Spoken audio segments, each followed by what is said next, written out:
no confidence vote disrespectful to the Yang di-Pertuan Agong. UMNO denies lobbying hard for Deputy Prime Minister's post.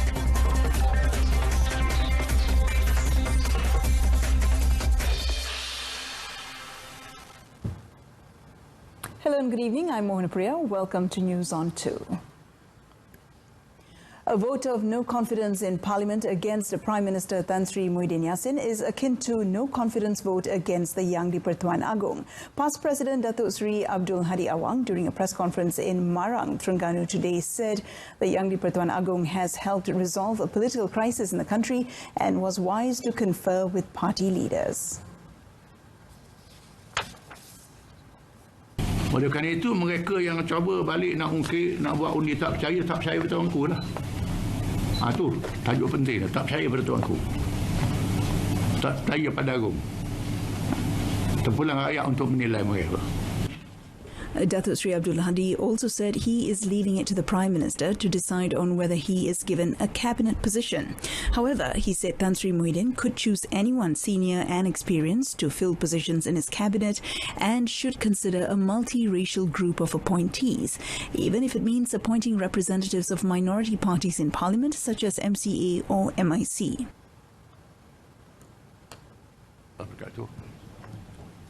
Dan sama seterusnya.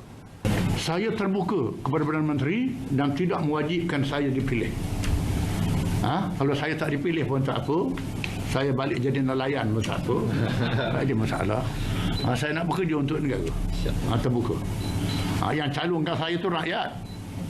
Orang biasa, bukan orang biasa yang bercalon ni, patutnya Perdana Menteri lah yang mencalonkan. Patutnya orang tu lah, bukan siano mencalonkan saya. Ada orang syok kalau orang calonkan dia. Saya tak syok orang calonkan saya. Meanwhile, the past president said good Pakatan Harapan policies will be maintained by Tan Sri Muhyiddin's new government. He said the priority for the new government would be on tackling the rising cost of living, economic problems, social problems, unity and the development of human capital. UMNO President Datuk Sri Dr. Ahmad Zahid Hamidi has dismissed widespread talk that the party is aiming for the Deputy Prime Minister's post in the newly minted Perikatan Nasional Government. He said UMNO and other Barisan Nasional component parties have merely submitted names to Prime Minister Tan Sri Muhyiddin Yassin, and it is entirely the latter's prerogative to choose who he wants in his cabinet. UMNO mengemukakan nama sama-sama dengan ahli-ahli parlimen daripada Barisan Nasional kerana kami berada di bawah Barisan Nasional. Walau bagaimanapun, judi bicara Perdana Menteri untuk menentukan siapakah yang bakal dilantik setelah mengambil kira beberapa pertimbangan mengikut senarai yang dikemukakan oleh UMNO dan Barisan Nasional. He was met at his ongoing corruption trial involving charity foundation Yayasan Akal Budi. On Wednesday, UMNO Secretary General Tan Sri Anwar Musa echoed similar sentiments when he said the Prime Minister should be given total and absolute freedom to decide on the formation of his cabinet. Latifah Koya today confirmed her resignation as Malaysian Anti-Corruption Commission MACC Chief Commissioner. In a statement, she said the resignation was her own decision and she was not pressured into quitting by anyone. Latifah said she had handed her resignation letter to Prime Minister Tan Sri Muhyiddin Yassin on Monday and explained to him her decision to resign. Latifah said she intended to return to her practice as a human rights advocate. She had also briefed Tan Sri Muhyiddin about MACC's ongoing actions and efforts for the recovery of the stolen One Malaysia Development Berhad 1MDB funds from abroad, adding that the Prime Minister was fully supportive of the actions taken. She said business as usual at MACC in the capable hands of her officers, adding that the MACC will continue to be uncompromising in the fight against corruption, irrespective of the position or political allegiance of the perpetrators. 4 Selangor Parti Pribumi Bersatu Malaysia or Bersatu state assemblymen who pledged their support to the state Pakatan Harapan government may be confused with the latest political development at the federal level. Hence, Selangor Bersatu chairman Dato' Abdul Rashid Asari said he is willing to explain the matter as well as decide on the party's future direction. saya bersedia untuk berjumpa dengan mereka-mereka ini dan untuk membincangkan tentang hala tuju Bersatu Selangor apabila kita berada dalam kursi pembangkang. He added that his side will also be meeting all the Bersatu Selangor division heads after the end of the division level selection on 29th March. Melalui media massa, bukan secara peribadi. Dan saya bersedia. Now, the new Terengganu State Exco lineup will only be decided upon the appointment of federal cabinet ministers. Thus far, the state government's administration will run as usual without any changes. Its Menteri Besar Datuk Sri Ahmad Samsuri Mokhtar said so far there is no discussion regarding the lineup among the state's Perikatan Nasional. He believed the matter would be concluded soon and assured that the state administration would not be affected. Apa yang pentingnya di Perikatan Negeri, terutama negeri Terengganu, dan saya percaya juga sahabat kita di Kelantan, ialah untuk memastikan pentadbiran dan pengurusan kerajaan lancar. Jadi apa juga yang kita nak ada perubahan ke tak ada perubahan ke, haruslah diletakkan prioriti perjalanan kerajaan itu tidak terganggu dan lancar. Ini akan kita teliti dari masa ke semasa. Apa juga boleh berlaku. Now, the Johor state government will not convene a special state assembly sitting to decide on the legitimacy of the newly formed state government coalition. Its Menteri Besar Datuk Hasni Mohamad said there is no reason for him to do so. Perkara tersebut telah pun diputuskan berlandaskan kepada Undang-Undang Tubuh Kerajaan Negeri. Jadi saya rasa itu adalah budi bicara pihak Speaker Dewan Undangan Negeri. He said this at a press conference after the swearing-in of 10 members of the Johor State Executive Council before Johor ruler Sultan Ibrahim Sultan Iskandar at Istana Bukit Serene today. Datuk Hasni added that discussion and understanding with the State Exco will be established to work for the betterment of the state and its people. He believed the new coalition has many similarities, although they consist from various component parties. He also assured that the state government will work with the federal government in the spirit of federalism. It was noted that Johor Pakatan Harapan had requested for a special state assembly sitting to be held to prove that the new Menteri Besar has a simple majority to form the state government. Meanwhile, 10 members of the Johor State Executive Council, or EXCO, took their oath before state ruler Sultan Ibrahim Sultan Iskandar at the Istana Bukit Serene, Johor Bahru this morning. The ceremony was held at the Balai Mengadap of Istana Bukit Serene. According to a statement posted on the official Facebook page of the Sultan of Johor, the EXCO members sworn in were 4 UMNO assemblymen, namely Datuk Samsul Bari Jamali, Semarang, Ayub Jamil, Rengit, Zaitun Ismail, Sungai Balang, and Datuk On Hafiz Ghazi, Layang-Layang, as well as MIC assemblyman R. Vidyanandan, Kahang. Also sworn in were 4 Parti Pribumi Bersatu Malaysia assemblymen, namely Mazlan Bujang, Putri Wangsa, Muhammad Solihan Badri, Tenang, Tosrin Jarvanti, Bukit Permai, and Muhammad Izhar Ahmad Larkin, as well as independent assemblyman Dr. Chong Fat Ful, Pemanis. In his message, Sultan Ibrahim reminded the newly appointed State Executive Council members to work as a team to ensure the economy and interests of Johor are always maintained. Also present at the event were Tunku Mahkota of Johor, Tunku Ismail Sultan Ibrahim, Tunku Panglima Johor, Tunku Abdul Rahman, Tunku Putra Johor, Tunku Abu Bakar, and Johor Menteri Besar Datuk Hasni Mohamad. Last Friday, Datuk Hasni, 61, was sworn in as the 18th Menteri Besar of Johor before Sultan Ibrahim at Istana Bukit Serene. A 26-year-old man was killed after his car crashed into the barrier at kilometre 2.8 on the Pulau Pinang Bridge early this morning. Lim Yen Tat was driving from the island towards the mainland when he lost control of the vehicle at about 4:55 a.m. Seberang Perai Tengah District Acting Police Chief Superintendent Muhammad Mustafa Bidin said the impact of the crash broke a section of the barrier and Lim's car overturned and was badly smashed. Firemen arrived at the scene and extricated Lim's body at 6 a.m. before he was pronounced dead. The remains were taken to Seberang Jaya Hospital for a post-mortem.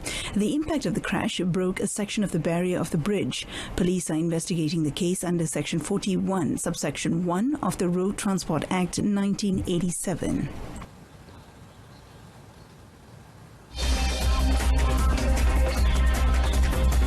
Coming up next, the extra supply of face masks selling fast due to high demand. Stay with us.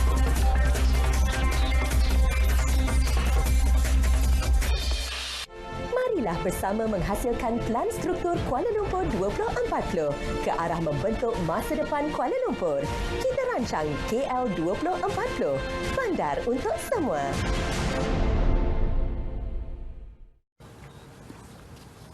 Welcome back. Now let's take a look at the weekly fuel price. The Finance Ministry announced in a statement today that the fuel price has dropped significantly for the upcoming week by as much as 21 sen.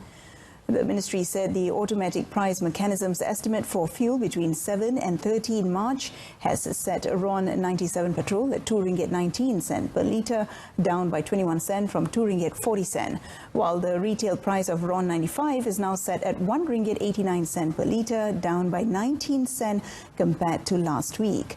The diesel price is now priced at RM1.96 per litre, down by 17 sen from last week.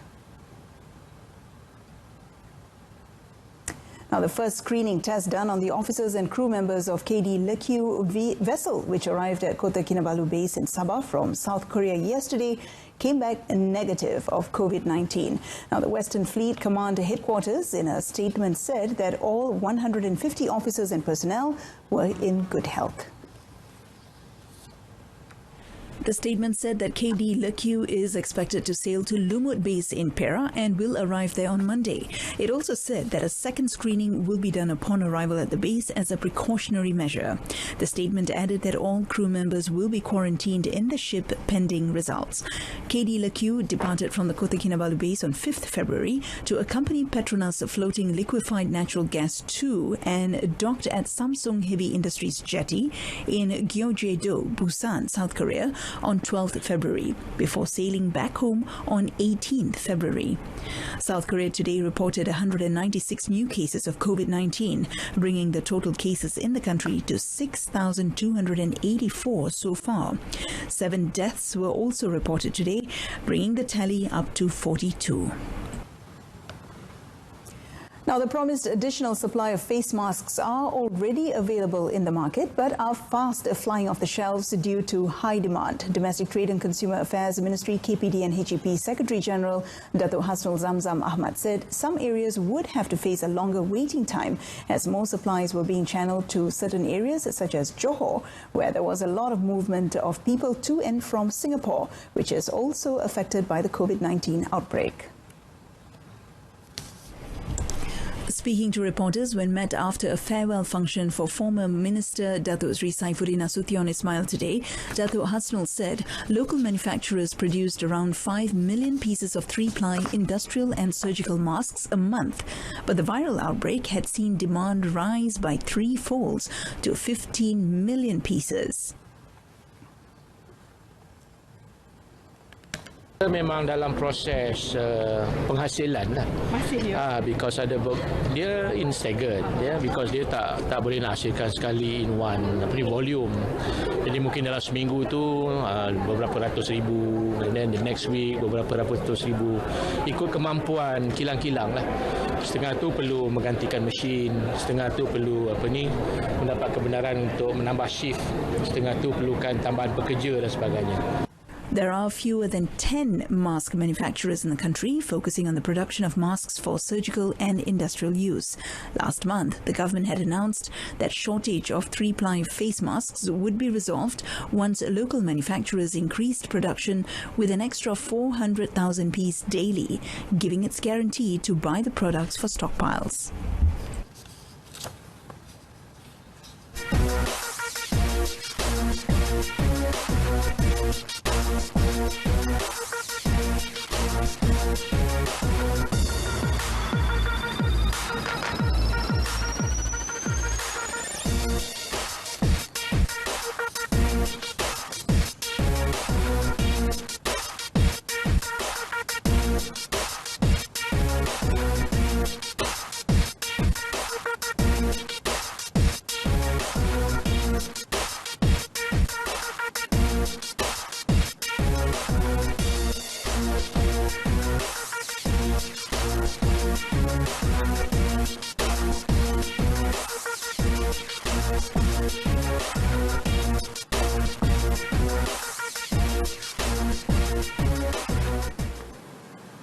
You're watching News on 2. Early-stage startup influencer Cradle Fund Sindrian Berhad is expected to introduce a brand new series of grants in the second quarter of the year with the allocation of 20 million ringgit. Acting Group Chief Executive Officer Razif Abdul Aziz said the completely new grant products would replace the current Cradle Investment Program 300 or CIP 300, a pre-seed program for entrepreneurs to kickstart innovative technology-based startups to develop and commercialize their products or services. Commenting further on the matter, Razif said the focus of the grants would still be on technology-related startups. So we'll be launching our grant products completely new, all new. So CIP 300 tu dah tutup. We are going to replace with completely new grant products. I won't go into the detail because we're still sekarang in the final refinement proses bersama dengan Ministry Mestek dan MOF. Jadi they will make the final approvals lah ya. Q2, so April first week, that's the target. He said this on the sidelines of the launch of the Coach and Grow program, CGP 2020, in Petaling Jaya, Selangor. When asked if the change of government would affect the introduction of the new grants, he said he did not think so, as the company had already received the 20 million ringgit allocation. In terms of revenue performance, Our top story, no confidence vote disrespectful to the young Di Pertuan Agong. Join us for updates at noon at 12:30 tomorrow. I'm Mohana Priya. Thanks for watching.